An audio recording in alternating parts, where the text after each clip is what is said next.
So the one who wants to do correct recounting, you can go through the chat box, then give us the opinion of the majority.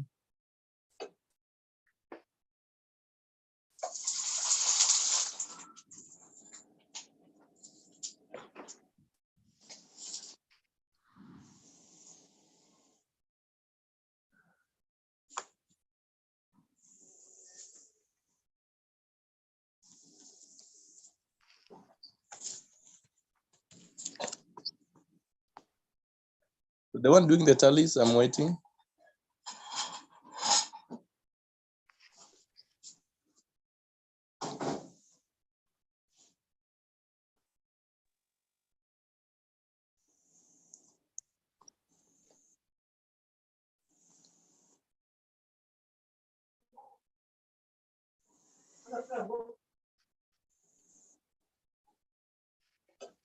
Okay, I see. I see. The chats are directed to me. So I see most of you actually are for Newton's law of motion. From the tallies I'm able to do, yeah. Majority are suggesting Newton's laws of motion. Then we have followed by fluid flow. Then you have refraction. Linear motion, only a few.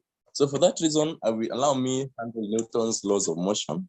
Maybe if we find another platform some other time, we shall be able to handle something else as well.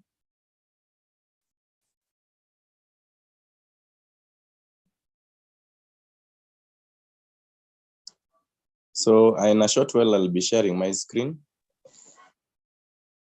So we can the voting can cease because we already decided.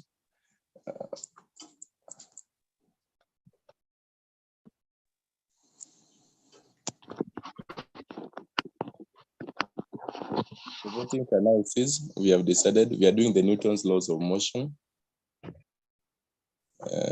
That's what we are doing. So.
So that will be our topic, Newton's laws of motion.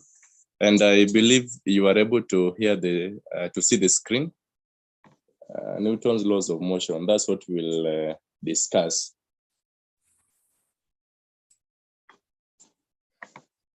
So just in case of any concern, Marangiri, you let me know, the one I let in charge.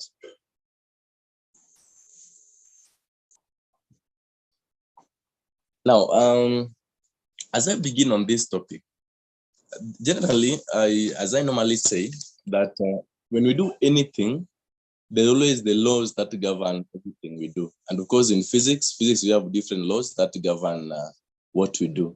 Now, mostly in the observable part, what we do, like the normal walking, talking, the normal, either you're driving, anything you're doing, there is some laws, some physics principle that govern whatever you are doing.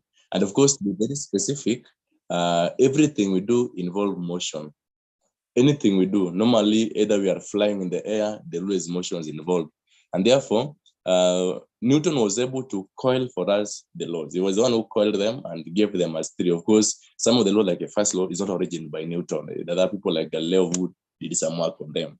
But we categorize and generalize them to be as the main three, the three laws that govern our motion. Now, the reason why we are interested in these laws of motion is because at times we are interested that if something is happening now, the same way you are walking maybe towards a certain direction, you may be interested that at what time will you arrive at your destination, maybe at what speed, and or maybe then things involving acceleration.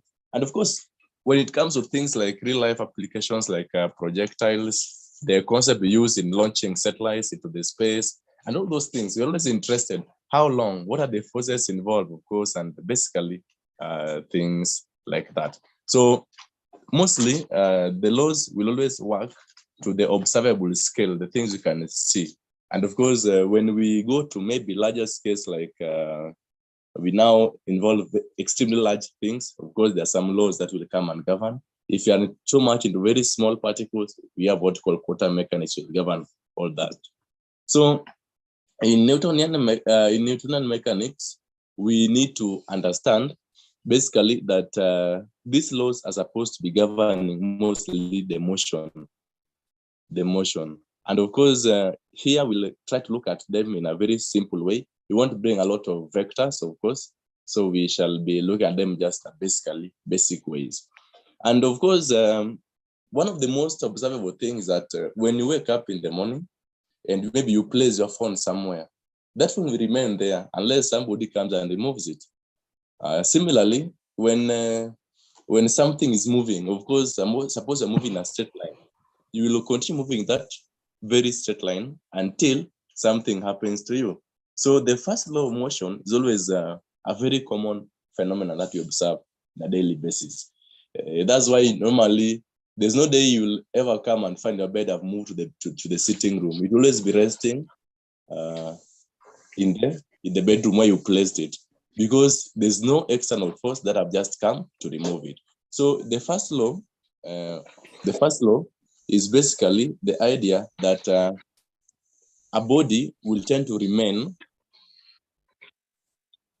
in its state.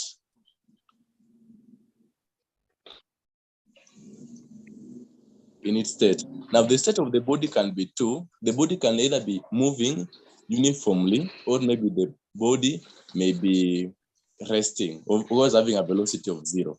So the body will always remain in a state of motion, either uniform linear motion, or it may be in a state of rest until or unless acted upon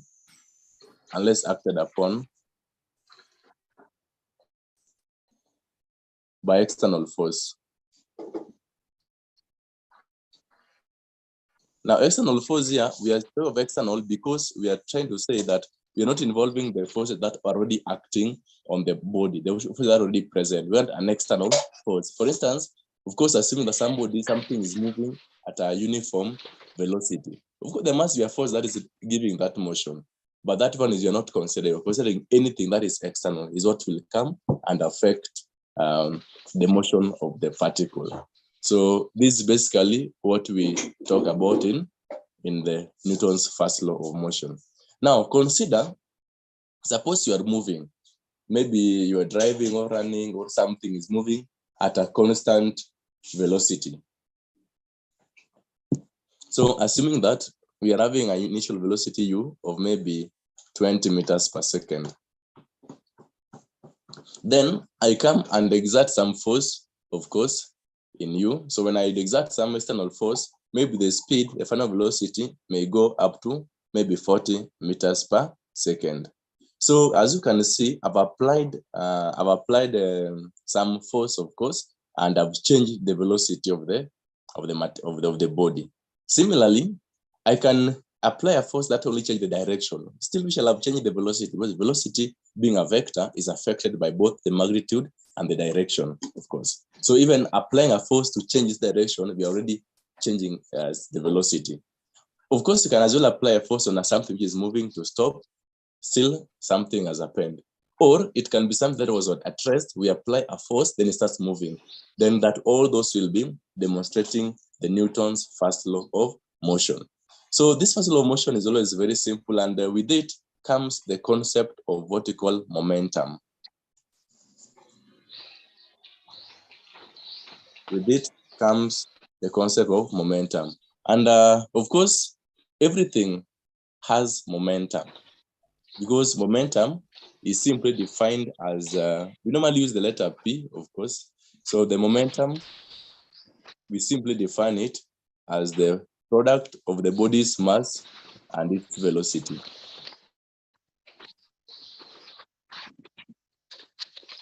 So anything that is moving, that is having a mass, even not moving, and a velocity, it has a momentum. It's only that the momentum of a body at rest is always zero, because the velocity is zero. But the momentum will always be existing, and of course, it's a vector quantity because it has direction, which it is getting from the velocity. Velocity being a vector, of course. So momentum is more of mass than velocity. So you'll realize later on in a short while that when you apply a force, as it changes the velocity, it basically also changes the momentum of that particular body. So that is the idea of momentum that comes in. So anything that is moving, let's have momentum. If you apply a force on it, the momentum may change, the momentum may increase, may decrease, like that, based on what you have done, based on the magnitude of the force applied and in which direction, of course, that you are applying the force. So the SI unit of this momentum, I've said it's a vector quantity. You can always get the SI unit from the operation of whatever is involved in the formula or in the expression. For instance, in this case, you're dealing with mass. Mass, we know that its SI unit is always kilogram, and the velocity is always meters per second. So meters per second. So from here, you can easily see that the SI unit of momentum is supposed to be, when told to define something and set its SI unit, you're supposed to state it in words. You write it in words. Don't write in symbols. Symbols only meant for our working of solving problems. So you're supposed to talk of kilogram meter per second as the SI unit of momentum. And maybe I can just give maybe a quick example just for us to see the idea that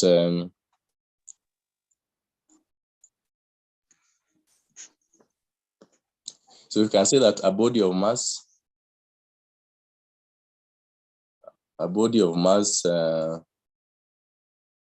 81 kg is moving. A body of mass 81 kg is moving with a velocity of,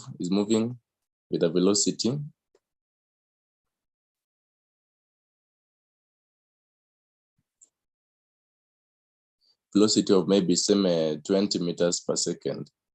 So determine its momentum. Determine its momentum.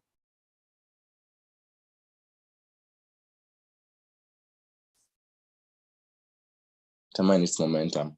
So this one a little bit looks an easy problem, because in your solution, of course, if you have received the question, in our solution, in physics, of course, we normally have to begin with a formula.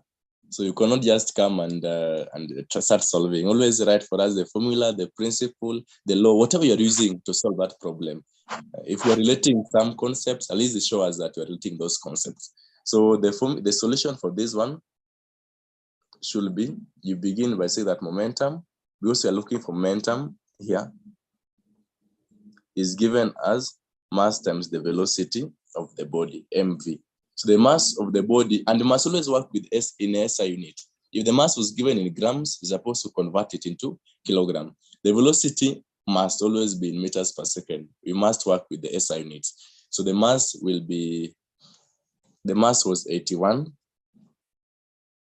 times 20, and that one give you 1620, if I'm not wrong.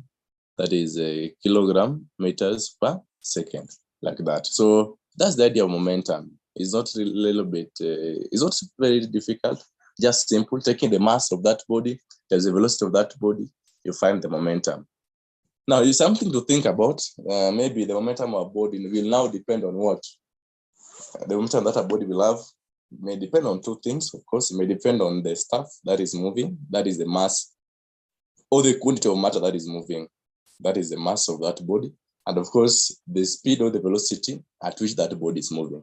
So for a same body, to say a body of maybe a normal mass, say of somebody having a mass of 60 kg, you'll have a greater momentum if you're moving at a higher velocity than if you're moving at a lower velocity. And that is something to note. And also, if suppose two things are to move at the same velocity, they're supposed to be given the same velocity. Same, one is having a mass of 10 kg, the other one a mass of 100 kg.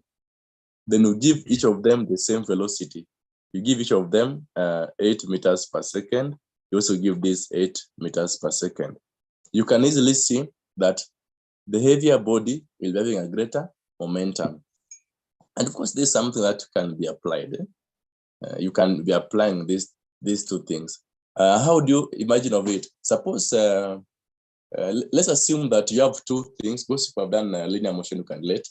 You have two stones being dropped from a height above your head, and all of them are to come and hit your head. One having a mass of 10, one having a mass of 100. Of course, because they are falling from the same height above you, they're supposed to be acquiring the same velocity throughout, because the velocity at which they will fall does not depend on that mass, of course. So they're supposed to acquire the same velocity. So by the time they're hitting your head, they'll be having the same velocity. But why is it that you're going to have a greater injury from the 100 kg stone? It's because it has a greater momentum. And there will be something called momentum change, as we shall check in our Newton's second law. And the momentum change, we shall come and relate it of impulse, and you see how the force becomes very great on you, and you get injured. And of course, vice versa is also true. The same stone of the same mass, but one is at a higher velocity, the damage it will cause to you will be much greater than the damage the slowly moving one will cause to you. So that is the idea of momentum. And of course, the first law of motion. So I will give us some problems to solve later. So for now, let's just move on to the next law. Of course, there are basically three laws, and they're not very technical.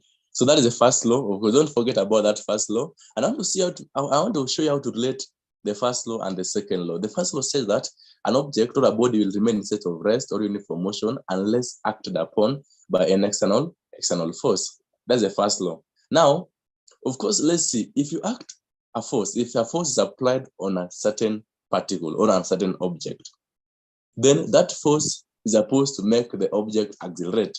When you increase in speed, just the same as I was saying, you are moving at maybe a velocity of 20, you exert a force, you move to 40. In other words, you have just increased your velocity, but there must be some time factor coming in. You have increased it within a certain period of time. And therefore, that change in velocity with that time bring the accept of acceleration. So in other words, anytime you change the momentum, or anytime you change the velocity of a body, you're accelerating that body. And of course, a force applied bring an acceleration, of course. And that is what Newton's second law is all about. So if you consider Newton's second law,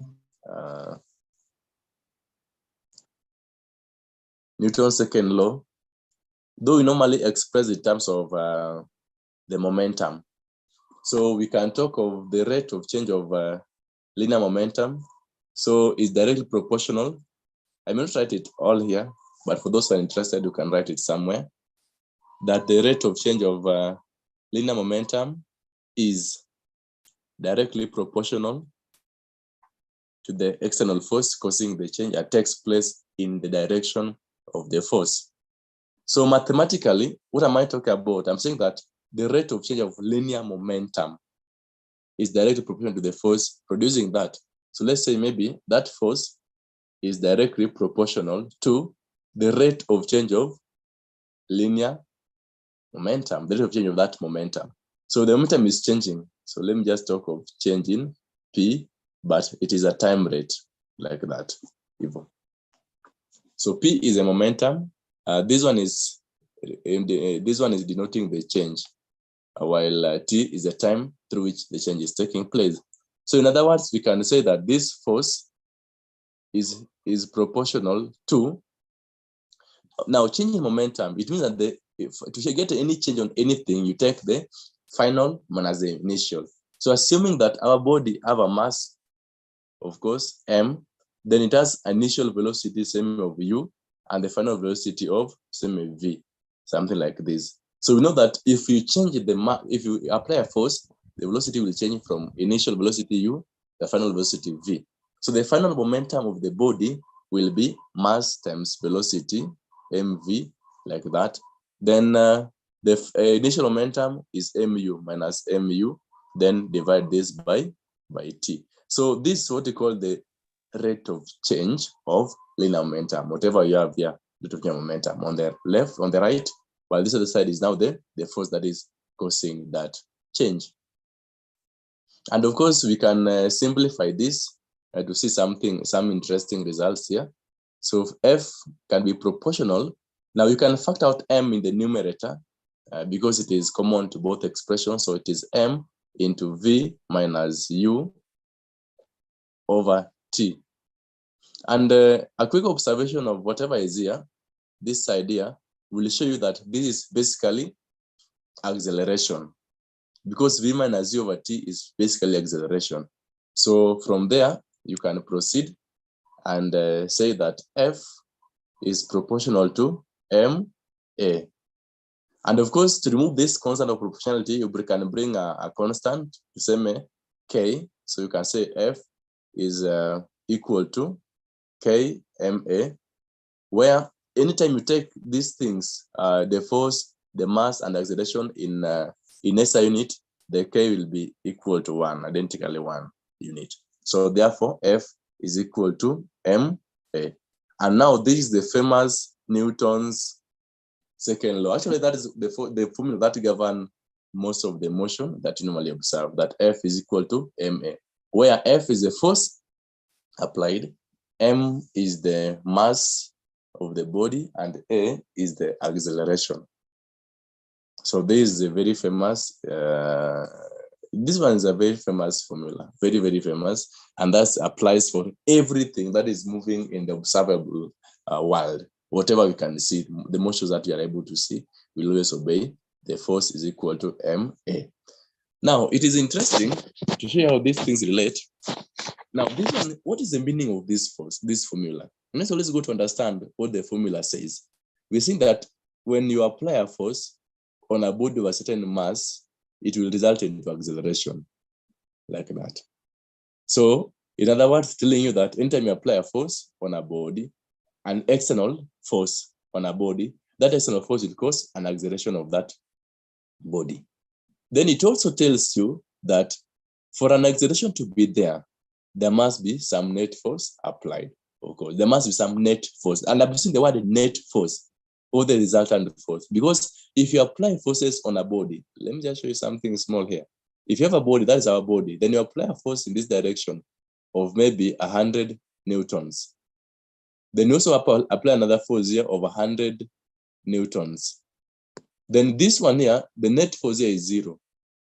Net force here is 0 newtons. Why? Is because the forces is a vector, so they add vectorially, and therefore they cancel out. If this side is positive, this is negative. So if you add the two, you get 0. So this body will not move. It will remain stationary because the net force on that body is 0.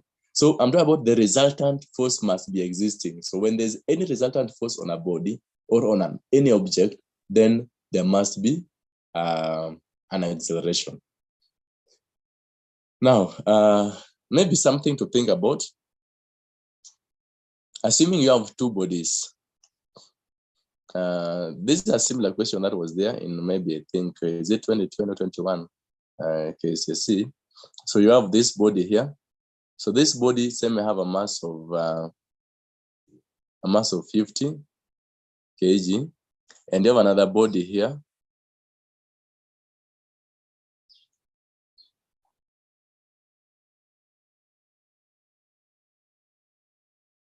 another body here having a mass of 500 kg. 500 kg.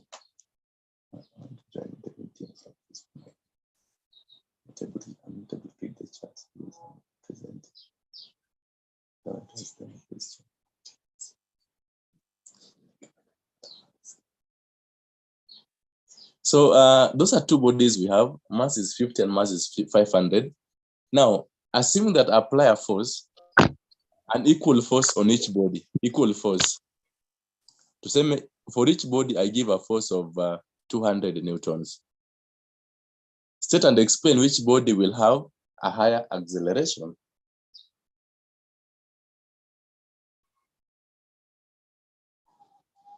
State and explain a body which will have a higher acceleration. So someone want to attempt that, maybe you can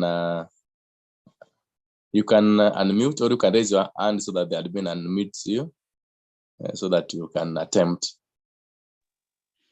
The one with 50 kg.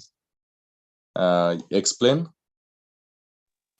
Since force is equals to mass times acceleration, like the force is like constant, like whatever the change in momentum at the end should be equal. So if it's equal, the mass, if the mass increases, acceleration decreases, and vice versa.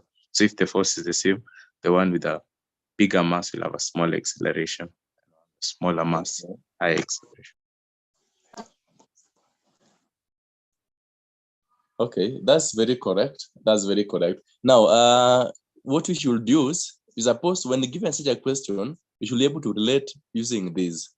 F is equal to ma, and you're supposed to check what is happening here. The question is about mass and acceleration. So if you like, you can always use your triangle still. It's not only for primary case, but we also use it here. It is important for us too. So from here, I want you to see something here. How can we categorize the relationship between force and acceleration of a body, given the force is constant? Maybe I know you have not done formula variations, and but there's something called direct proportionality and indirect proportionality.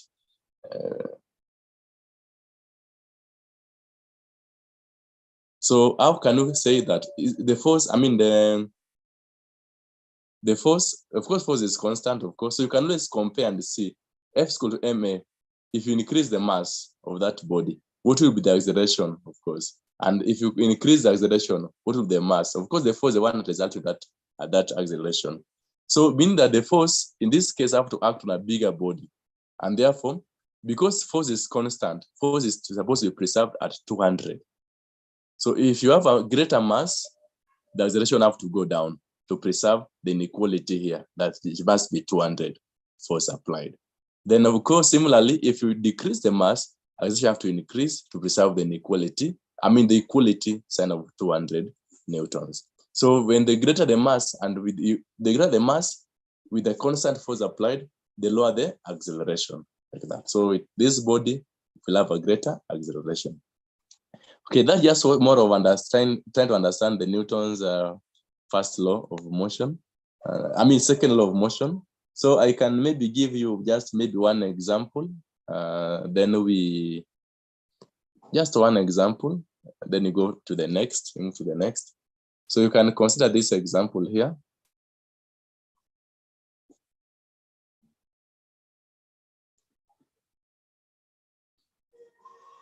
So you can say that so a body of mass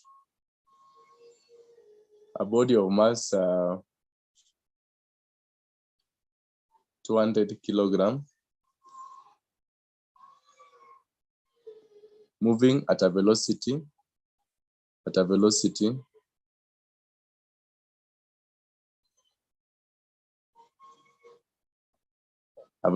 of 10 meters per second is acted upon by a force of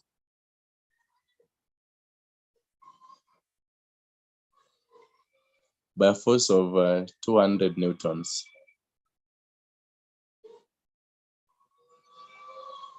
And the final velocity becomes the final,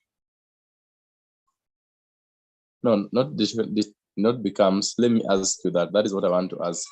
So the question is, determine its final velocity,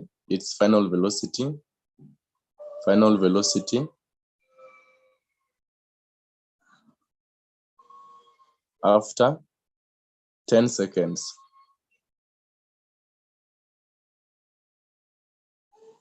Determine its final velocity after 10 seconds. So I can reduce it, that you see. So that is a question. A body of mass 200 kg moving at a velocity of 10 meters per second is acted upon by a force of 200 newtons. Determine its final velocity after 10 seconds.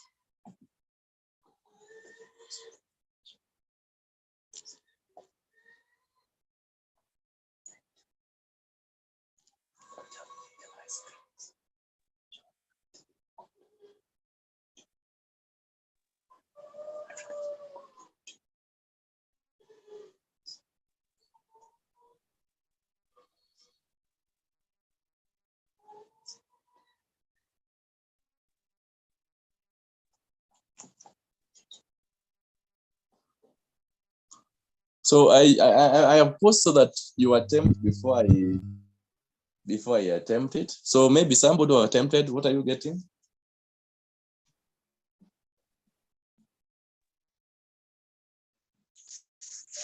meters. 20 You're meters getting? per 20 meters per second. 20 meters per second. Okay. You can see most of you are getting 20 meters per second. 20 meters per second.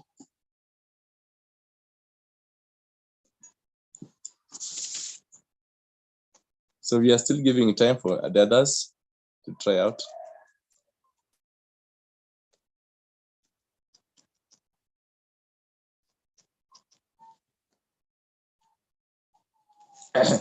So we can now solve it together. Let's try to have the solution here. So the solution .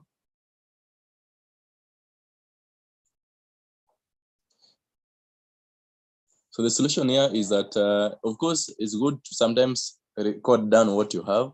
Of course, we have the mass given as 200. Mass is 200 kg. You have the initial velocity u is given as 10 meters per second. Then you are given that the time period of this is 10 seconds, and the force applied is 200 newtons. So we are looking for the final velocity. This is a question. So you normally have to check that what am I given? And apart from that, what am I looking for? Then you ask yourself, which is the best formula that can give me the answer I'm looking for? So at times you see students using formula that are inappropriate. That does not very relate to what the concept is all about. So you can consider it this way, that this force that is applied resulted into some change in momentum. So some mv, some mv minus u, like that, same over t, like that. So from here, you can now substitute. You can just set the formula this way. Then you come and substitute in that the force is 200 newtons is equal to the mass is 200. Then v is the final velocity, just called v, minus u, which is 10. Then the time period for this is 10 seconds, like that. So from here, you can simplify and see what you're supposed to have. This cross multiplying this 2000 is equal to 200v minus, is it minus 2000? Yes, 2000, like that. So when you cross the other side, you'll get that v is supposed to be 4000 divided by 200, which is supposed to give you 20 meters per second. So that's correct. Those who got that, that is correct. And those who not do it, you can give some few seconds to copy that working.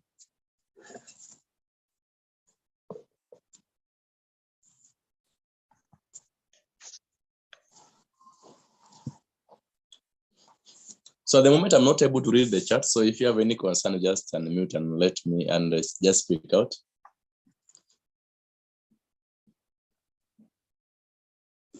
Any question?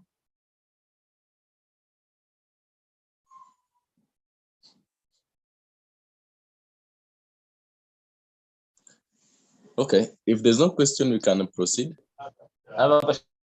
Yes.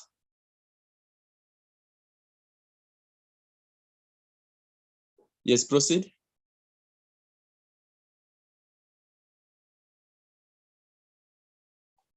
Okay. Of course, another way of approaching this, you can as well consider this F is equal to ma directly. Then from here, you find acceleration A, which is supposed to be the force divided by the mass.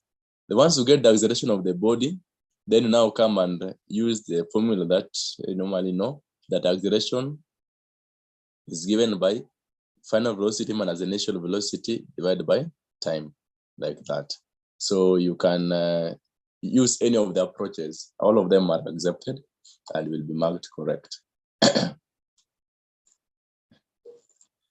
Now, without further ado, allow me to move to the next law. That is now the third law, Newton's third law of motion. So Newton's third law of motion. Now the third law of motion, again, is something that is fundamental. That is fundamental, and we normally, again, use this in our day-to-day life. Now, in nature, is always that every action normally demands for a reaction, actually. Every action will always demand for an action. So for instance, I don't want to give a bad example of punching your friend punching you back. But when you do good, you get back good, right? Even in nature, even in law, when you do good, you get back good. You get back good things. If you do evil things, you get back evil. You get back those evil things. So normally, when a force acts on one body, the same at the force, one body is exerting a force on the other body. Then the other body will always exert the same force of the same magnitude, but now in the opposite direction. For instance, consider these two bodies, this body A and this body B. So when A exert a force on A, exert a force a force of just 10 newtons, that's small force, then the body B will also exert another one of 10 newtons, like that, but in the opposite direction. So anytime a body exerts a force on the body, then the body also exerts equal force back on him. Now, some of these examples are very interesting. Look at it. For those who have the guys who can try and punching the wall, utaumia kwa sababu gani? Because you are exerting a force on the wall. So if you exert a force on the wall that you chungu nasikia, that pain that you might feel back is because the wall is exerting the same amount of force on you. So if you punch the wall harder with maybe 200 newtons, the wall exerts on you back 200 newtons, and that's why you normally get injured. So everything normally acts that way. Now, another nice example that maybe some of you don't think about is that even when you are walking, actually, when you're walking, you're supposed to exert a force on the ground. The force exerted on the ground is indirectly helping you to walk by the ground exerting a frictional force on you. And that is what normally makes you walk. Even when you're driving, look at a wheel always like this. Have you noticed that when you want to move forward, if this is the wheel and you want to move forward, will the rotation of the wheel be clockwise or anti-clockwise? For forward motion, a wheel of a vehicle, does it rotate clockwise or anti-clockwise? Anti-clockwise. You should ask yourself why. Because anti-clockwise is like this. In other words, the wheel is pushing backward, but why are you moving forward? You should ask yourself such simple questions. It's simply because you apply a force. This is what normally the force applied. So when you apply the force, force is always applied in the opposite direction. Then what happens that the ground will give you back a reaction, and the reaction is normally in form of the frictional force. Clockwise. Which will always be moving the opposite direction. So moving the clockwise. So that is how you are able to move forward, of course, in the result, and you have to move forward because of the new clockwise. Ikienda mbele, unajua hii example amepeana, ikienda mbele ni anti-clockwise. Lakini sigari ikienda mbele tena inaenda hivi. Si ni clockwise. Nene, mbeba hiyo, twasi mbeba. Twasi yoke to. Nene. Ngaletie sinaenda hivi. Tayasi zinaenda aje. Ngaletie tu. Ngaletie tu milele tie. Tie isinaenda hivi. Ngaletie yumdi tu. Sini clockwise. Now, you can now mute. Thank you for furthering the discussion at the house level. It is good.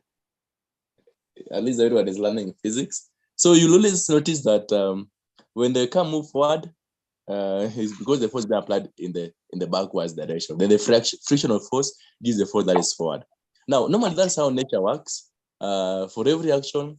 Now, another simple example of the Newton's third law of motion that people don't think about. There are those who are swimmers. For those ever gone to, swimming in a swimming pool, not in a river, so that you can relate. I want those who have ever swum in a swimming pool. If this is a swimming pool,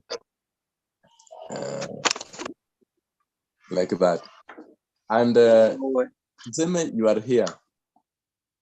Yes. You are there. If you want to move forward, what do you normally do? You press on that wall, right? If you want to start your motion, you normally press on that wall.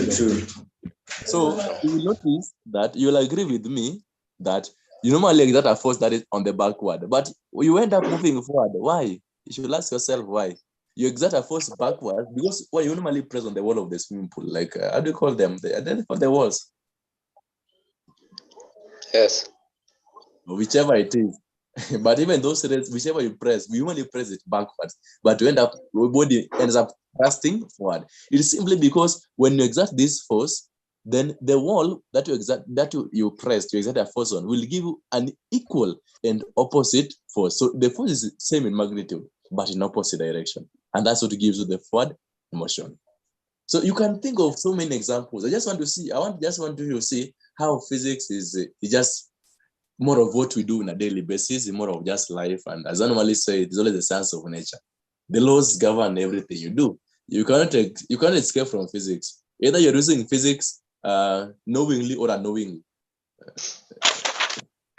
So that is what. So maybe you can also think of one example. Maybe let me listen to one example from one student. A phenomenon where we are having action and reaction.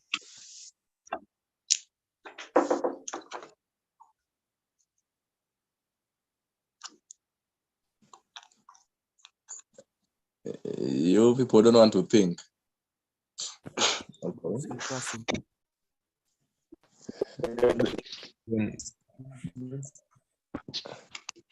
Okay, then we can mute and proceed. You can mute and proceed. So, but that is how the third law is more of how it functions about. Now, that's important because when it comes to frictions, so that you will solve some of the mysteries you normally wonder. When it comes to doing a friction in dry friction for a body moving, you will see how the action and reaction applies very nicely. It will make your work easier. So in this Newton's third law of motion, one of the case studies that you have in your book is the weight on a lift. The weight on a lift,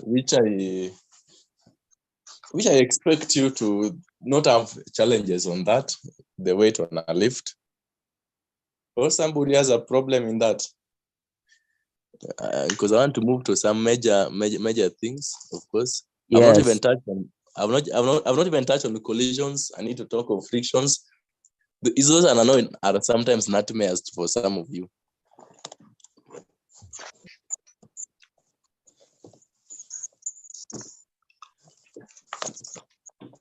And of course, the issue of the impulse as well. So you can always derive them. That is, if you want, maybe that is, the weight on a left. You can always derive those motion formulas for the reaction.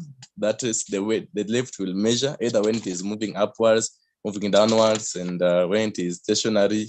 The idea of weightlessness, I hope you can relate all those things. For those who ever used a lift, maybe you can relate.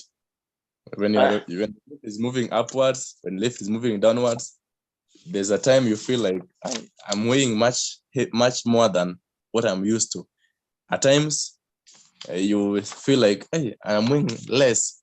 And of course, another interesting thing, stuff like moving at the lift having acceleration that is similar to that of the Earth. Then some other interesting results go about. So you can check on that. Let me move to impulse, because that is something which is very important for me. Now, impulse. Now, impulse is more of a result. I can say that the effect or more of a result of a force acting on something for a short period of time. So we normally talk of impulse to be a force acting on a particular object for a short period of time. So more of a force times the time t that force is acting. So this is the idea of the impulse. That's some force acting on you for a small period of time. Of course, we know that when that force when a force is exerted on you for a small period of time, it will basically do what? Change your momentum from Newton's second law of motion. It will basically change momentum. And of course, I wanted to see something quickly here. Another definition of maybe the impulse and all that. We can come back to Newton's second law of motion, which had said that is F is equal to MA, of course. But now I want to use okay, I can even just use MA. I can reverse derive it. So this is the same as F is equal to M, and A is just V minus U, of course, like that, over T, evil. I hope all of us can see where that is coming from. A is the acceleration, which is V minus U over T, like that. Now, so what we should do, can you cross multiply both sides by T? So if you cross multiply this side by T, you'll be having, you'll end up having force Ft, which is equal to M into bracket V minus U. And of course, if you open up this bracket, I just want to be very open and clear for you. It will be MV minus MU. Now, you can quickly notice something. Here, that Ft is basically what you have called impulse. The force acting on a body, the effect of the force acting on a body for a short period of time. Then MV minus MU, sometimes we say that this is a change in momentum, change in momentum. So we can then identify that impulse is just the change in momentum. Now, please don't confuse this. Impulse is change in momentum. It's unlike, it's not the rate of change of momentum, because anytime you talk of rate, you're not dividing both sides by T, of course. We're talking about change in momentum. Yeah, so anytime you get a change in momentum of a body, you can easily get the impulse on that body. Like that. So somebody,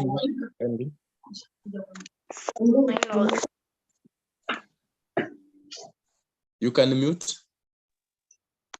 So that is what you're talking about. Impulse as Ft is equal to impulse just basically changing in momentum. And maybe just to bring in some terminologies we normally use. So when we talk of impulse here, we normally call this F here as now the impulsive force. Impulsive force. And of course, I define it to be the force acting on a body for that short period of time, the impulsive force.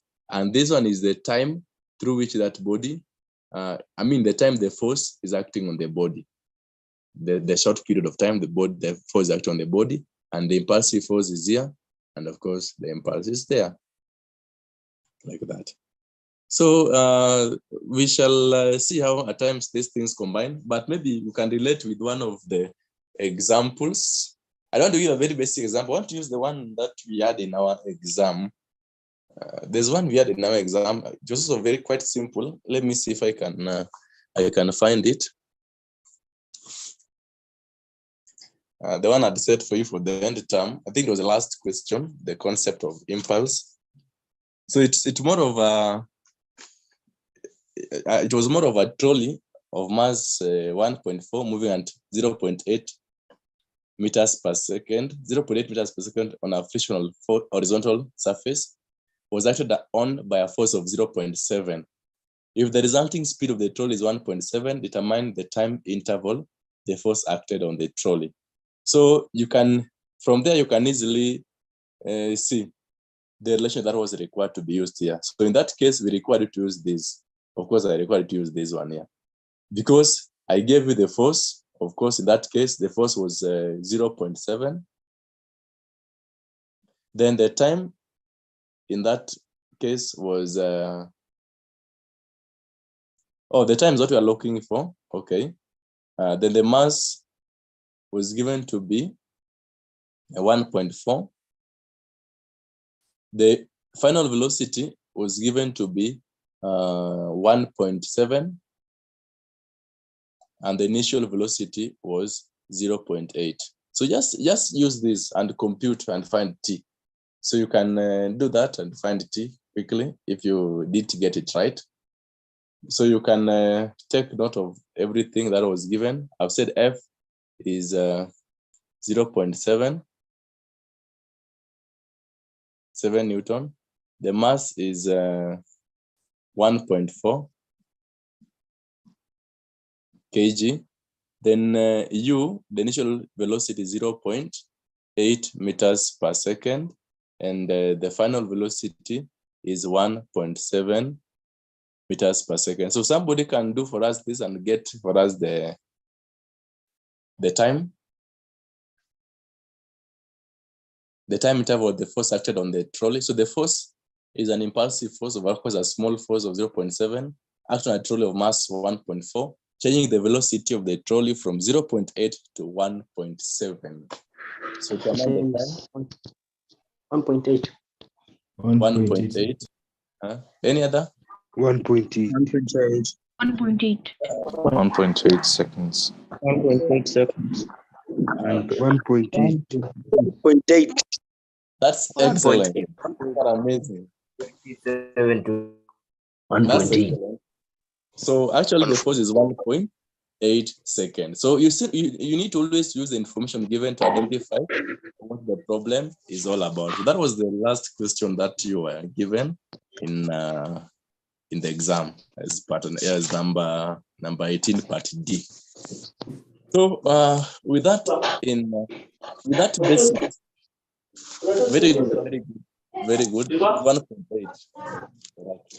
So with all that basic that we already have, we're supposed to consider something more and about conservation.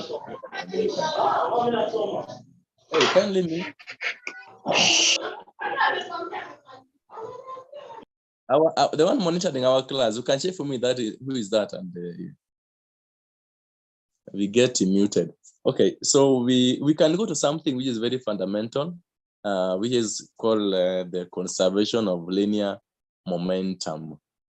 So anyone with a question so far before I clean up my board and begin on something else?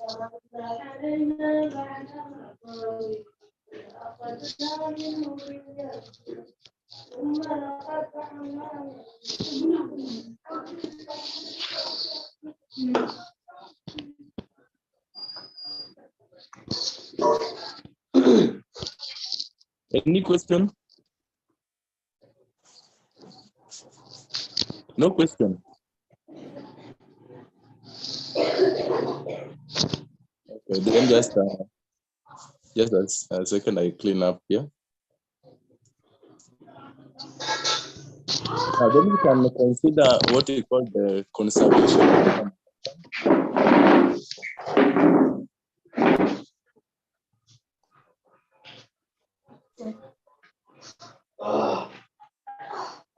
So we have just mentioned the concept of linear momentum, of course. So, and we said that momentum of a body is basically, call it P, is basically mass and times velocity of that body. So we normally say that for a system, the momentum must always be conserved for a system actually. And when we talk of conservation, it means that anything that was there before, if the total momentum of the system, maybe the system had a total momentum of maybe 500 kilogram meter per second, then this at initial state at a certain time is equal to maybe 0. Later on, at t equal to maybe 2 seconds, after some time, the total momentum in that system need to be the same, like that. So that's what we talk about conservation of things. And we normally have a lot of conservation laws in physics, of course. Somebody is making noise for us. Can you check for me that who was unmuted?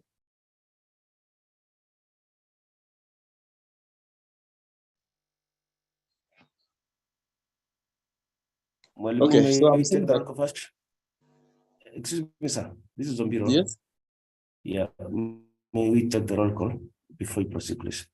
Roll call. Okay. So the rest of the students, check on your screen. Is the roll call there? Class and submit. You pick your class and then submit.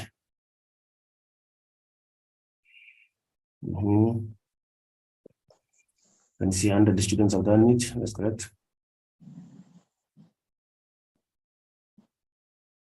You still have some who have not.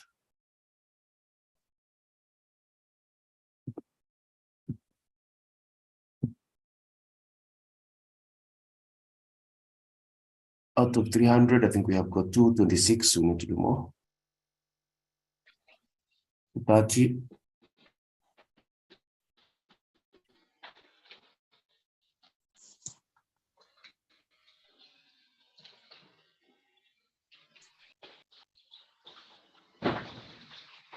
Okay, I think we should end it now. This is from 4.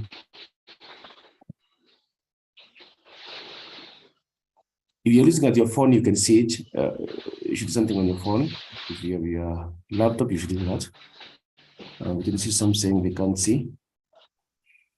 Pick your class and submit. Okay, you can see about 254 now have answered.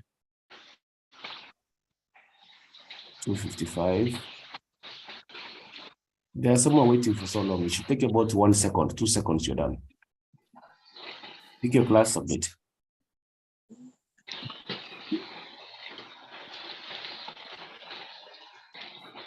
Yeah, I think we should end it at 160. Dave, Mwenda, if you can't see it, is all right. Maybe it could be the version of your. Yeah, I think it will be visible to them. I also can see it here. Yeah. We still have around 40. Yeah, 45 students have not answered, have not taken up the roll call.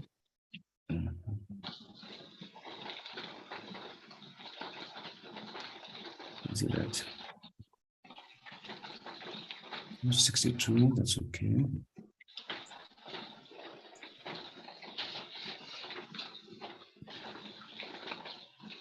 Yeah, I think we should end it now. 26, that's about 86%. That's not a bad number. Yeah. Thank you, Malim. I think Though we have 267 only of others have not yet responded.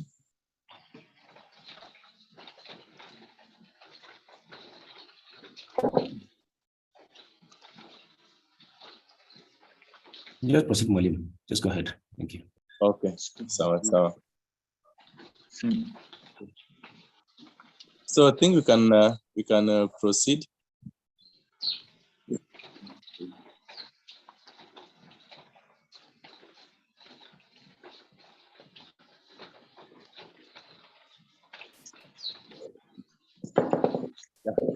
So we were saying that for every system, of course, there's always a lot of conservation of things in physics, of course.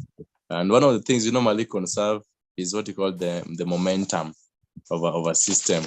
So I was saying that from my illustration above is that when you have a system, same at time t equal to 0, if the momentum was 500, then after time maybe after 2 seconds, the total momentum in that body should still be 500. That is in the assumption that nothing is happening that's affecting the momentum, of course. So you can even set it as maybe when the two bodies act upon each other, the total momentum is supposed to remain constant, provided we have no external force that is acting on it. So if to say, for instance, we're doing the collisions, that's maybe one of the most known examples normally used. Suppose we're having a collision. If you have a body A, maybe body A is colliding with body B. In the event of collision, two things can happen. They can collide, combine together to form one body. They can separate, whichever the case. But you're saying that if you don't have any other external force coming in to change the momentum of the system, then the total momentum here should be the same as the total momentum there after the event happening. So it can be collision. So it's more of an interaction. When two bodies are interacting, after they interact, the total momentum they had before interaction should be the same as the total momentum they will have after the interaction. So that is the idea of conservation of momentum. And on top of the two bodies in the event of collision, when dealing with more of collisions, collision is more of systems colliding, interacting through collision. So, and that is the case normally I take. Maybe for a system of colliding bodies, the total momentum before and after the collision remains constant. Of course, provided you have no any external force coming in. So when you have to talk of collisions, there are two types of collisions we can be talking about here. We can either talk of elastic or inelastic collision.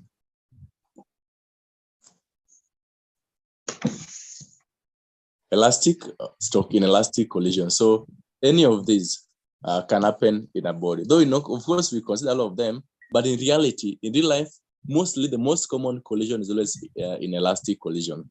Now, the difference between the two of them is quite small. Number one, we know that for every collision, from the law of conservation of linear momentum, for every collision, momentum must always be conserved. Momentum have to be conserved. For a system of colliding bodies, momentum will always be conserved. Now, when you talk of elastic, there's something more than you can talk of conservation. So you have the issue of the momentum, and you also have the issue of the energy, what you call the kinetic energy. Of course, energy as well will be conserved, but very specific about kinetic energy. Though energy, but the energy is always also conserved normally. But now we are specific about kinetic energy. So for elastic collision, it will conserve for us both the momentum and the kinetic energy of the particle. So if the kinetic energy is given by the idea of velocities, that is the issue of half mv squared, then it demands that the total velocity after that should be the same, of course, so that the magnitude become the same. You conserve that kinetic energy. Now, then for inelastic, in most cases, the one that is very common, we will always lose some kinetic energy. It will always be lost. Now, and the term losing kinetic energy in physics is not the same as, okay, it's not very, you have to know what we mean when we talk of losing. Losing here doesn't mean in a potato evil, but it means that we are only transferring it to another body or we are converting it to another form, the law of conservation of energy. So we don't create, we don't destroy. So in elastic collision, some of this kinetic energy will go to other form of energy. For instance, an accident have just happened. Maybe some some lorry or whichever it is, some vehicle. I've just as a sketch. I've just collided with another one. Then that is some small accident have just happened, same like that. So this accident happening, the two bodies will interact. So if this body A, this body B, they'll come and interact in a case of an accident, and that is what we call collision in physics. And of course, we demand that some things have to be conserved. Of course, one of them is the momentum will be conserved. So we will come and know. Once we know that the momentum will be conserved, we can come and know that what will happen after the two bodies interact. If this one sticks on the other, at which direction will they move after the collision? So that is something. Then number two, in case of an accident, normally I know that one body will always be deformed, or even the two. It won't have the same shape as before. That is in case of an accident, head-on collision accident. So something will happen, and work have to be done to deform. And for work to be done, energy must be expended. Energy have to be used. So some of the energy, some of the kinetic energy that was there in the particles before, the total energy that was there in the particle as in the form of kinetic due to the motion of the bodies, body A and body B, the two. If you add the two energies, then those energies, some of them will be used to bring about the deformation. And that deformation will require some energy to be used. Then also the idea of the sound, that crashing sound normally here when there's an accident. Sound is a form of energy. Where does that energy come from? They come from the kinetic energy of the particles. Sometimes heat can be produced. The place can become very hot. So that heat being produced is also as a result of the energy being lost, the heat energy. So you can have sound energy, heat energy, deformation. All those things will be taking up the energy in the system, and therefore the kinetic energy will be lost in that system. And once kinetic energy is lost, we now talk of inelastic collisions. And on that, I can give some examples, some maybe a simple example here. When kinetic energy is converted to potential energy, is that inelastic or elastic?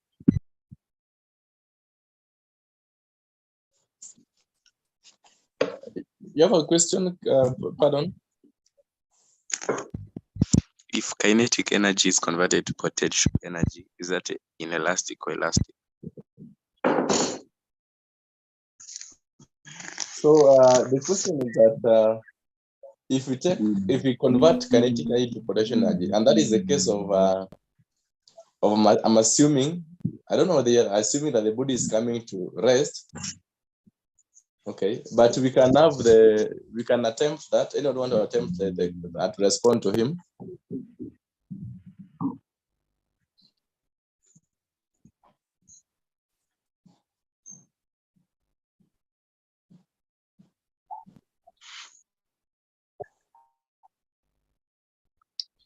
Anyone want to attempt?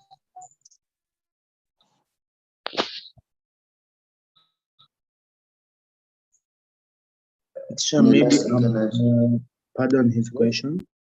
Yes.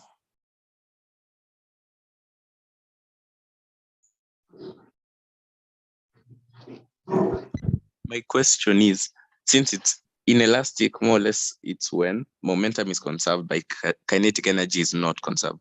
So in conserved, it's still being kinetic energy, or if it's converted to anything else, it's not being conserved. So when it's changed into potential, is that inelastic or elastic? Has it been conserved, or since it's been transferred to potential, it becomes inelastic? Okay, if there's no students that are responding, I can just respond to that. Now, you have to remember, we have said that we're dealing with kinetic energy. We're talking about kinetic. We're not talking about the issue of, we're not talking about the issue of energy in general, because you have the law of conservation of energy. That is always there, the law of conservation of energy. But you're talking about kinetic energy in specific. Of course, energy will always be conserved.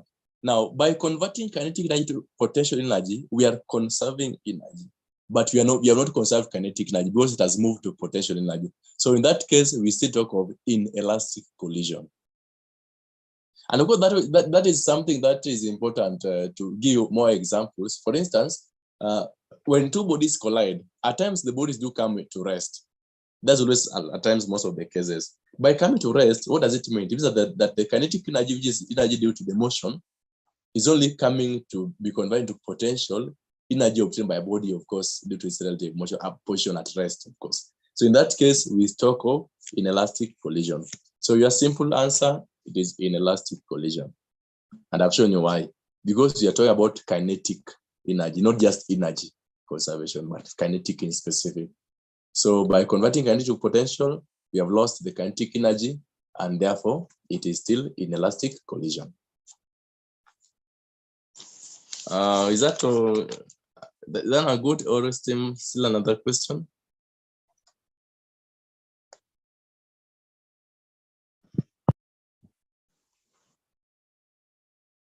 Are you good? We proceed? Yes, thank you very much. Okay. So I will give only one example here quickly, so that because I'm seeing we don't have much time and we still have other concepts we have not yet touched on. So I don't know whether I'll write it for you or I just dictate it so that you write it down. Dictate. Let me dictate it. I will only take it is a long question, so unless I only write for you At the end of the lesson. I can only write for you the important details there. Yes. All that is required to solve it. So it's more of a question I have. Of course, part of the question simply say that state Newton's second law of motion. That one is simple. You can try out, isn't it direct? Now let's go to part B of it. So part B says this, that a bullet of mass. So we are having a bullet. So a bullet of mass, 10 grams, traveling horizontally with a velocity of 300 meters per second. A bullet of mass, 10 grams, traveling horizontally with a velocity of, so its initial velocity of 300 meters per second, 300 meters per second, strikes a block of wood of mass. So we have a block of wood. So a block of wood is somewhere here. So strikes a block of wood of mass 290 grams. 290 grams, strikes a block of wood of mass 290 grams, which rests on a rough horizontal floor. So what is the initial velocity of that block? 0. 0. Very good. 0. Very good. When something is resting, 0. excellent. 0. Correct. That's very correct. So it is resting and the velocity is 0. So after the impact, you can proceed with the question. After the impact, they move together and come to rest after traveling a distance of 15 meters. Resting. After impact, they move together and come to rest after traveling a distance of 15 meters. So after the impact,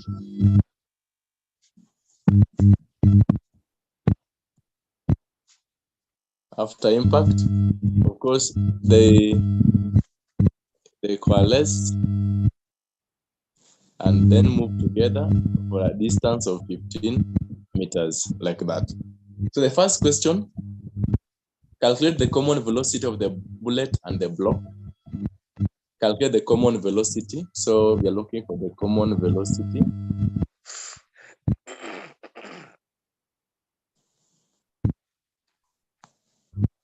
Common velocity of the block and the bullet. Then part 2, after taking down those important information, the acceleration of the bullet and the block. So we look for the acceleration.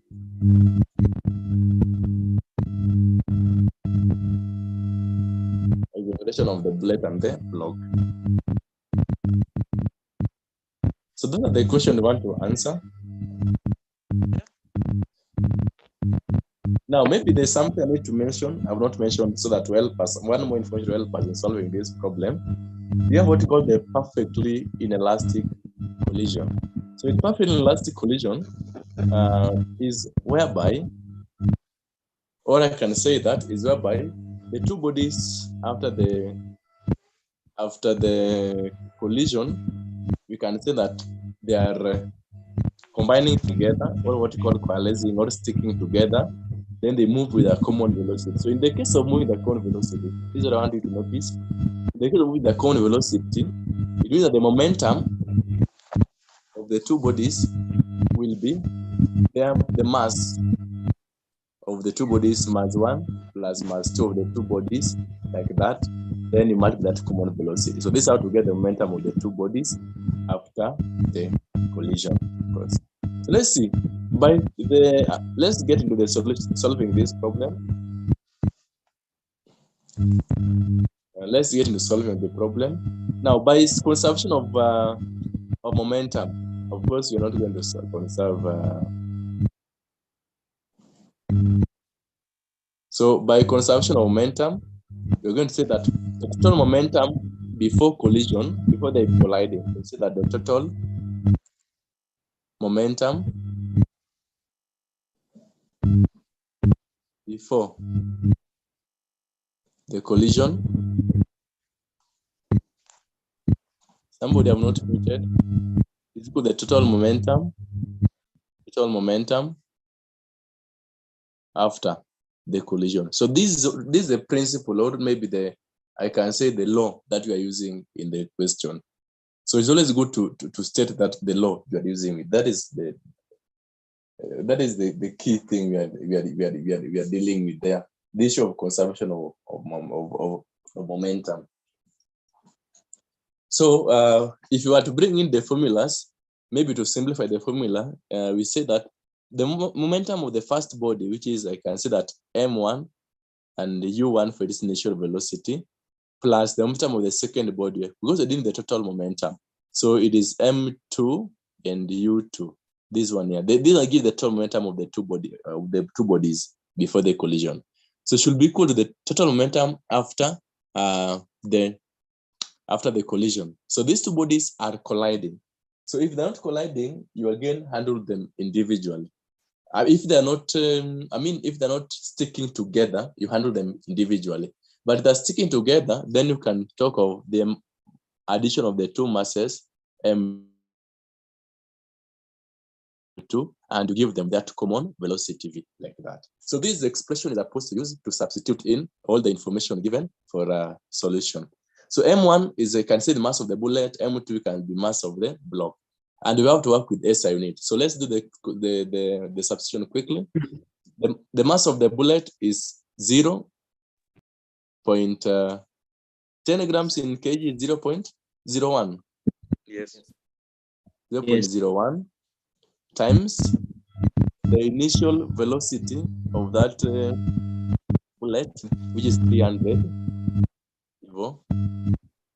Then plus, now you should notice that we are assuming that they are making this assumption. If the bullet is this one and the block is here, the block just stationary, so there's no issue of direction. But I'm taking the bullet to be moving in this direction, and that direction I'm taking to be positive direction. Because when dealing with momentum, you have to be careful about the signs. Which direction are we moving? I will say that one applies when the two objects are moving in opposite directions and they are coming to collide. In that case, you have to put into consideration the directions, of course, for velocity, so that the momentum have direction and you add appropriately. So in this case, the mass of the second body, which is 290, is 0.29 times its initial velocity, because it was at rest, it is 0, like that, is equal to the two masses combined. So you add 0.01 plus 0.29, then you times the common velocity v, like that. So you can simplify, you can see that if you simplify this one, you will see that this one is supposed to be that is 0, because it is a multiplier by 0. So you only work with the momentum of the bullet. And that is the momentum of the bullet, which is 300 times 0.01. I think it is 3. I think it is 3, which is equal to, then on this other right hand side is 0.01 plus 0.29. Is it also 0.3? Yes. Yes. Yes. That. 0.3. 0.3 divided by 0.3. Yes. And when you do that,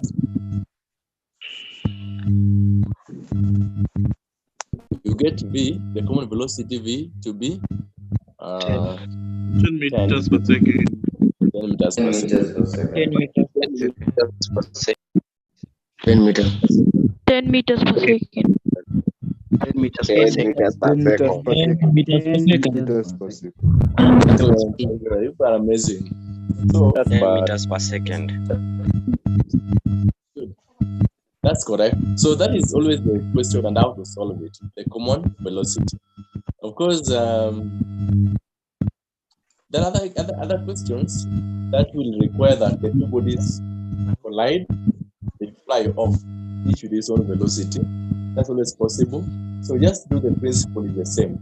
Again, the two bodies can be colliding, but each of them are moving before they collide. After collision, either they move in the direction of A, direction of B, any of them, anything can happen, of course. So all that is possible.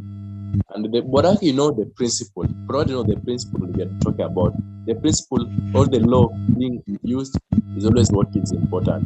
What are we dealing with? We're saying that the total momentum before collision is the total momentum after the collision. Then from there you can always now simplify it down to meet the required conditions of the problem. Now, unless there's a question, allow me to move on.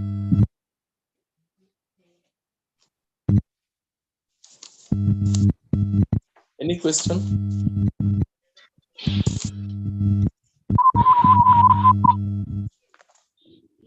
Because I need to talk about frictions as well. So we won't stay longer here in collisions. But I can give you one. You try it out.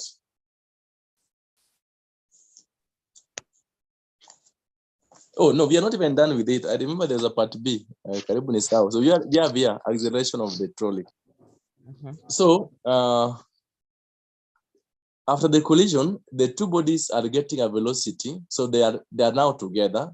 They have now united. Yeah, they have united together. So they are moving as one body. So Nikama is like one body of a given mass is moving. So we say that immediately after the collision. So immediately after the collision, they obtain a velocity of 10. Now this part B you are solving, the initial velocity U will be that 10 meters per second. And now the question says that they're supposed to come, they even coming to arrest. Yes. Yeah, they were coming to arrest, of course. So mean that their final velocity is supposed to be 0 meters per second. Because they were coming to arrest. And then they were coming to arrest after covering a distance. So you can say the displacement is 15 meters. So you are being asked to determine the acceleration that they had. Now, in this case, you're supposed to come and use your equations of motion, which I know by now we all know. So the first one is normally V. Let me just write them down here to remind this topic one. V is equal to U plus AT. Then we have S is equal to UT plus a half AT squared. And the other one is always V squared is equal to U squared plus 2AS. So we need to use only one of them. And of course, always very simple. You number one, identify which formula can give you what you're looking for. In this case, we are looking for acceleration. And now because you're looking for acceleration, any of the formulas can give us a, because that's them have A. Third The next thing equation. to check. Yes, please.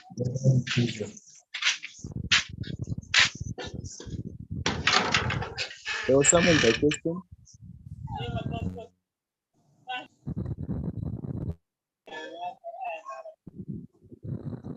Someone had a question? You can go ahead.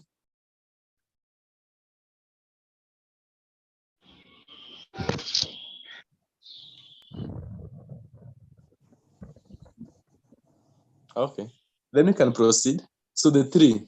So I've said that you check on what you're looking for. Then you check now in this question, we don't have T. So it means that any formula that has T is useless for us. So this one here have T and don't have that T, so we can't use that one to get A. The second one also have T, we don't have that T, Then you we can can- also cancel that. So the only one that is left is this one that you can use. So you come and write down the one that you have chosen to use. You have to come and write it down. So let me erase some more space here. So you come and write down the one you have chosen to use. You must always start by writing down a formula. So V squared is equal to U squared plus 2AS. So we can substitute V is 0, so it's mod of 0 is equal to U squared. U was 10, so it is 10 squared plus 2 times A that you are looking for times S. S is the displacement, and in this case it is the 15 meters that was moved, so times 15. Then we go ahead and solve this. 0 is equal to 10 squared plus 30A, and this one is more of 30A.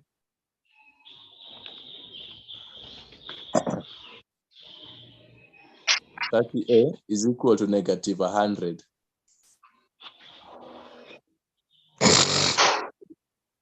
So to get A, you divide both sides by 30, by 30 here, by 30, and you get negative 3.333 meters per square second. You must give to 4 significant figures, of course. Again, somebody else will come and tell me that negative 3.5, negative 3.5, and a third, I mean. We don't give answers in fractions form in physics. Don't give an answer as a fraction in physics. We give them in decimal, significant figures, and standard forms. Then, of course, always ensure that if it is an answer involving decimals, you at least try to give 4 significant figures of the answer. Now, a question here. Somebody will now come and ignore the negative sign and write for us positive 3. Now, this negative, what does it mean to us? Someone? The answer is Acceleration.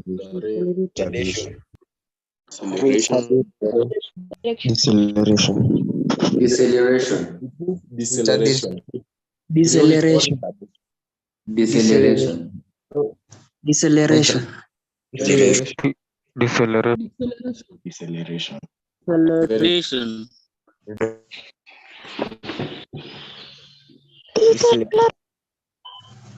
So that's good. Now, and that's why you're not supposed to eliminate it. But if somebody asks you to determine the deceleration of the body, then you can ignore the negative sign and talk of 3.333. Or if you are asked to determine the body. By the way, you need to know that retardation is not always the same as deceleration, by the way. Deceleration and retardation, not all the times that they mean the same thing. Anyway, you can think about that. So that is the answer, negative 3.33 meters per second, because the body is decelerated. Now, I don't know if I have time. I have time to give one question here. But maybe you can do this. You can just write down the details, then maybe, I mean, the information given, then you can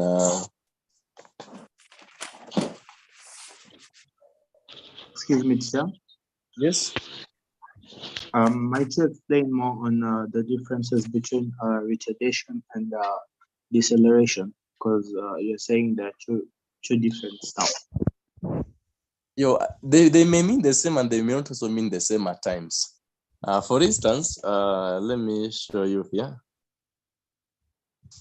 So not all the times retardation will be the same as deceleration.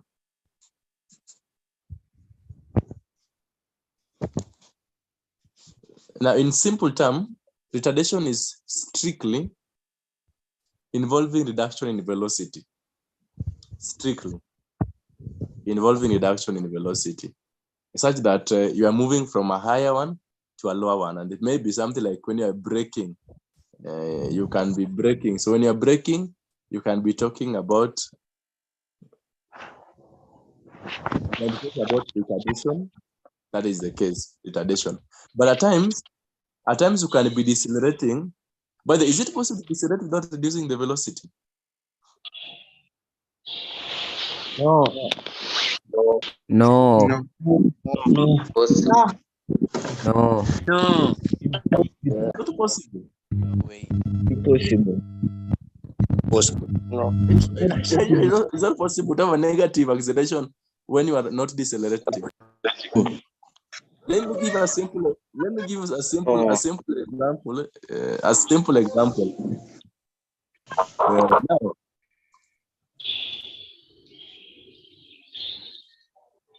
I want you to consider the normal one, the vertical projection. Vertical projection. Obviously, the edges of the free fall. So the edges of free fall or vertical projection demands that normally we are dealing with the acceleration to the gravity. So normally A is always the gravity in this case. And when let something move upwards, of course, maybe supposed to project something upwards, number one, the acceleration becomes negative 10 meters per square second. So this acceleration will be negative throughout, of course. It will be constant. So the velocity of the body, yes, can change, but it will be just negative 10 meters per second in upward. Then when it is now falling downward,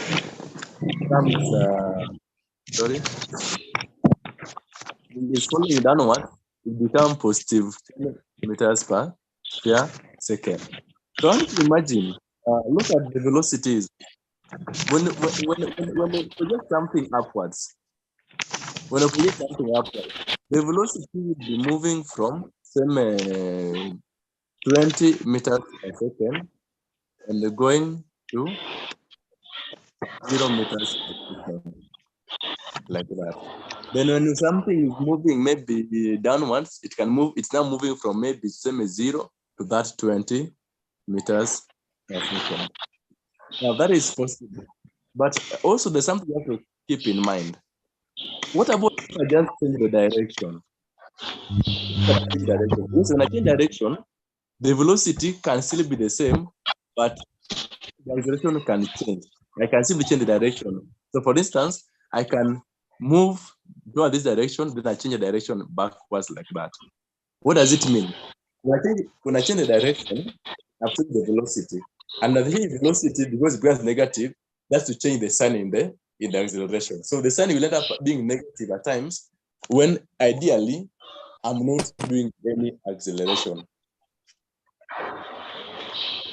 That's a matter of time, a matter of changing of direction. Now, this one will become more clear, but something can accelerate without changing in velocity as well.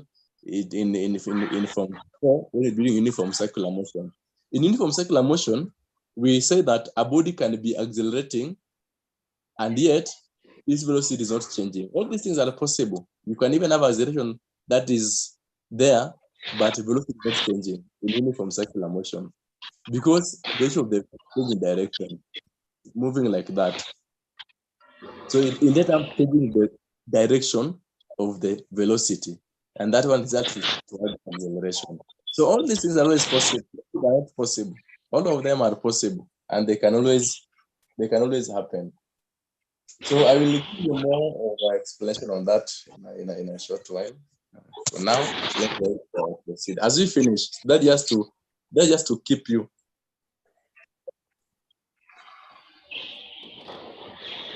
That just to maybe give you an appetite. But as we end, I will mention something about it in a short while. Now I want to talk about the friction. The friction, so that we can just use that.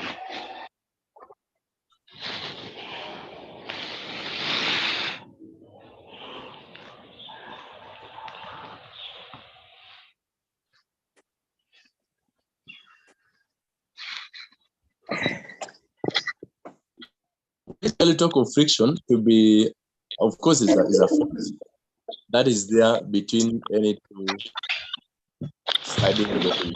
So the bodies have contact to be there, and they have to be sliding past each other, maybe against. There must be some relative, maybe motion. I can say that. The idea of friction. It's more of a force, and somebody can limit. Someone is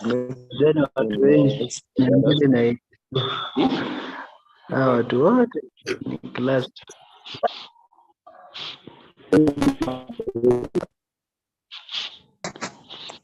Can you mute the one who is making some noise there?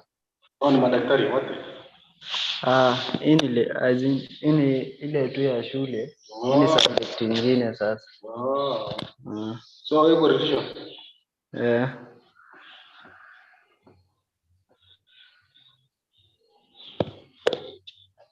Na kumbe uko sawa. Okay. So we have listened to the person talking, now we can proceed. So friction. So I've said that friction is more of the force. Of course, that tends to, okay, we can simply talk of force that tends to pose relative motion, but there must be some motion. The bodies have to be in contact. There must be some sliding. And there are two types of friction, which I can talk about, basically two. I can talk of dry friction. This one looks like a new term to some of you. It's nothing but basically the friction that is involved in solids. That's what I mean by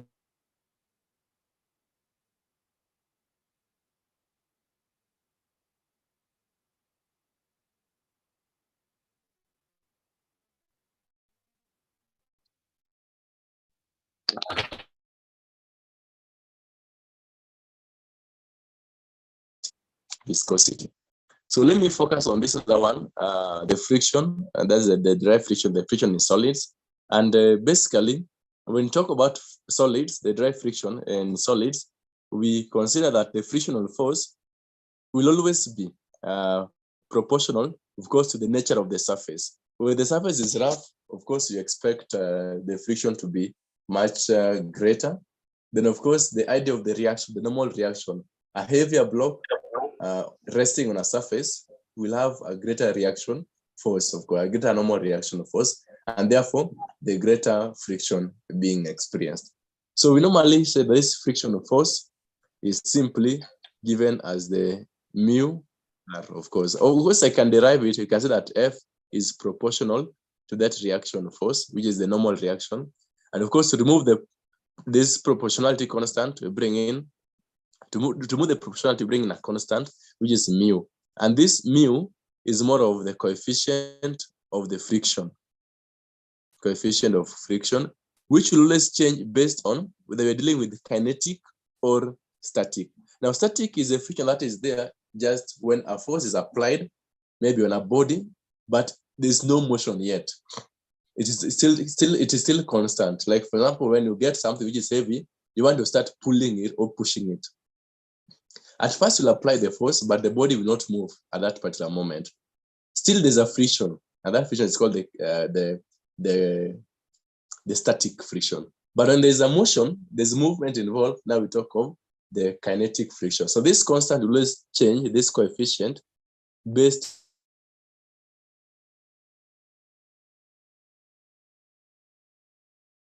on, is it static friction? It's always just a small constant. Normally, in most cases, between 0 to 1. Though we don't have a better explanation to say why it is between 0 to 1, but assuming that it's mostly between 0 to 1. We also need to notice that sliding friction, I mean, when the body is now moving, we talk of kinetic friction, is always much smaller than the static, just the force required to make a body begin moving. So for instance, let's consider, we can consider maybe a body that is at rest. So you can consider a body at rest. So let's assume that you have a surface like that, and you have a block, and this block have a mass of 150 kg. That is the mass of our block. Then this block, we want to make it move, of course. And the kinetic, the coefficient of static friction, we normally call it mu static, mu s is given as 0.4545. So this is a coefficient of static friction. Then somebody can ask you to determine the maximum force that just to be applied to just make the object move. Now, why am I asking that question that way? Is because the coefficient, I mean, the frictional force, which is more of static, normally develop. Normally, it's not a constant thing. It always develop, because remember, I said that for every action, there's an equal opposite reaction. So the force you're applying will always correspond to the frictional force like that throughout until it develops to a moment whereby it is overcome. Once it is overcome, then the object will be able to move. So at the point where the objects are just about to move, that's the only point where we have the highest friction, of course. And that is where we normally talk of this coefficient of static friction. So you'll say that your F is supposed to be given as mu s r, like that. And R, we said, is just the reaction, the normal reaction of the body. So for everything resting on the surface, there is a reaction coming out. And that reaction, R, is given as mass times the gravity of the body. In magnitude, it's basically identically the same as the weight being exerted on the ground or on the surface. So when you exert a weight, that surface gives back a reaction force, which is basically equal to the mg. Everything's okay.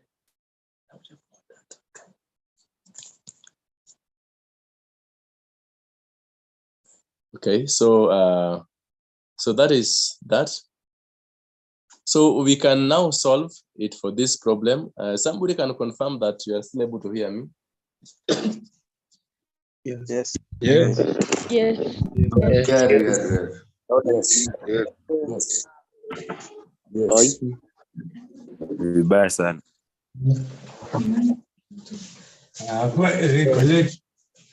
Okay, so let's proceed. So you can calculate this one.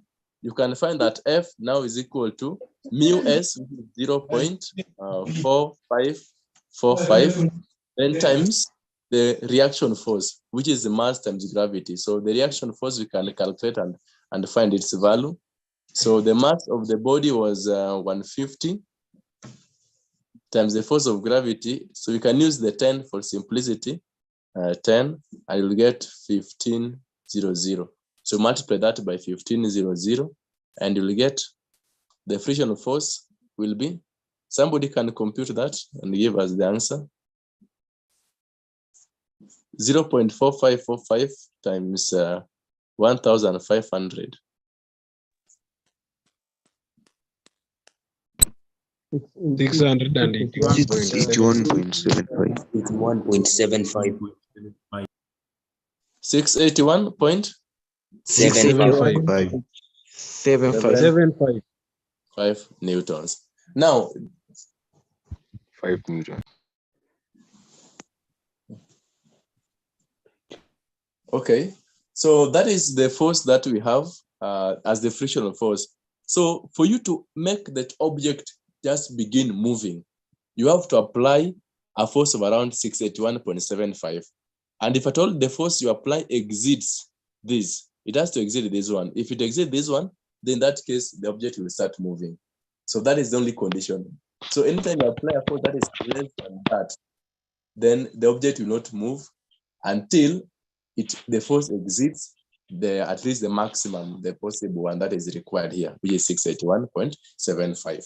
So when the object starts moving, now the mu, the constant, will decrease because now we're dealing with mu k, the one for kinetic, and it will reduce. Once it reduces, it means that the friction force will be much less, and therefore the object will be able to get some force and even move much faster. So maybe you can see that in this example here. We can see that here for kinetic friction. Let me just erase here quickly and give a different case.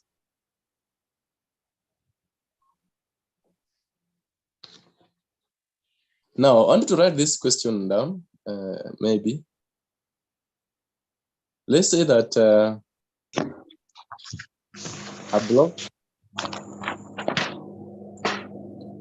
of mass, so a block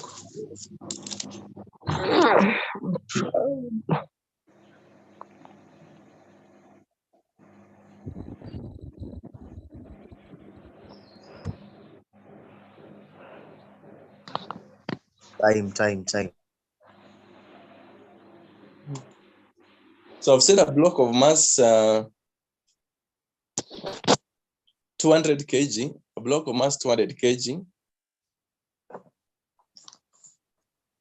a block of mass 200 kg is pulled by a force of 1,000 newtons. A block of mass is pulled by a force of 1,000 newtons. If the coefficient of kinetic friction, if the coefficient of the kinetic friction is 0.215, determine the acceleration of the block. Determine the acceleration of the block. Acceleration of the block.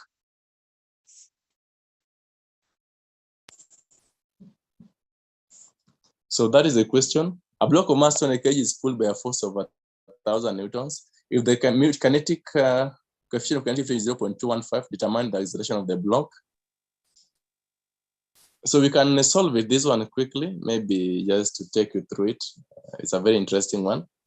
So we have to know that the force being applied, now this important concept you have to remember, that the force applied, assuming this is a force applied, have to do two things. It has to overcome the frictional force, and then also the block cannot get any acceleration. So let's try and see the acceleration that the block will get.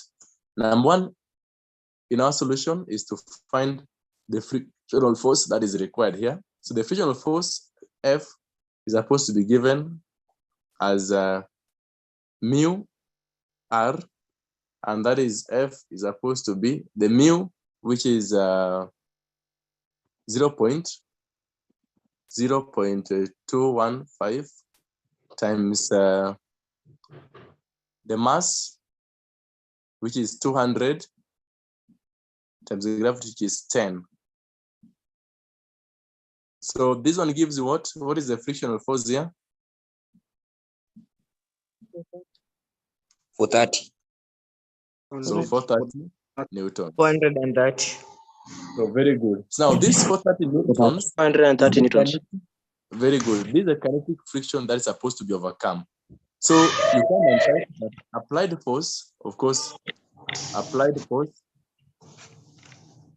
I have to overcome the frictional force plus the resultant acceleration, resultant force giving the acceleration. So getting the resultant force that will give the acceleration, the resultant force for the acceleration, resultant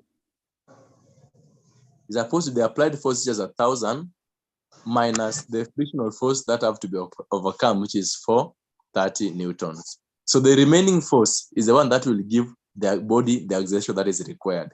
So the remaining one is around 570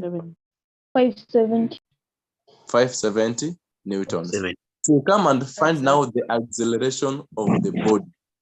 So you come and say that the body from the Newton's second law of motion, F is equal to ma, and therefore acceleration of this body, that is A, is supposed to be F over M, F over M, which is now the resultant force, which is 570 divided by, what was the body's mass? 200. 200 kilograms. 200 kilograms. So in this case, the body will have what acceleration? 2.85. 2.85 kilograms. 2.85 meters per second. Meters per second squared. And that is the acceleration.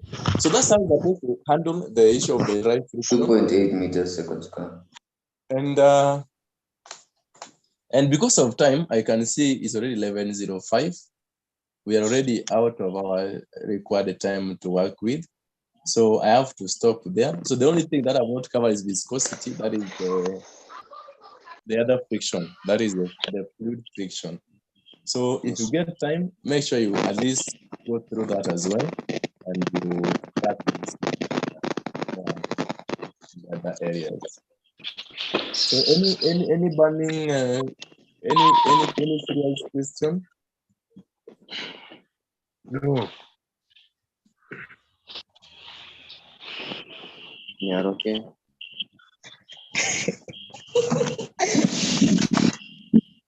After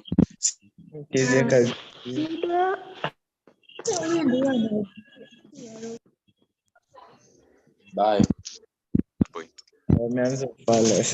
Bye. next time. Okay, if not, I think we can stop there. So you are supposed to. Thank you, sir, for the lesson. Thank you. Thank you. Arigato gozaimasu. Thank you. Thank you.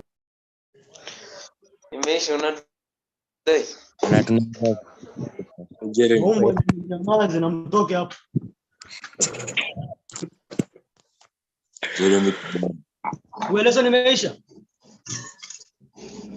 Ndio inaanza. Mungu anamfundisha matambo ya nyani wewe. Lesson ishaisha buni ya participants. Moja amecha. Anajifanya. Moja amecha.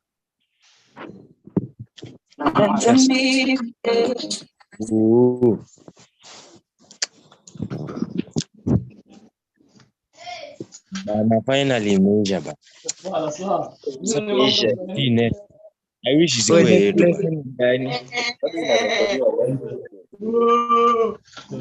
Right for zinashuka zinashuka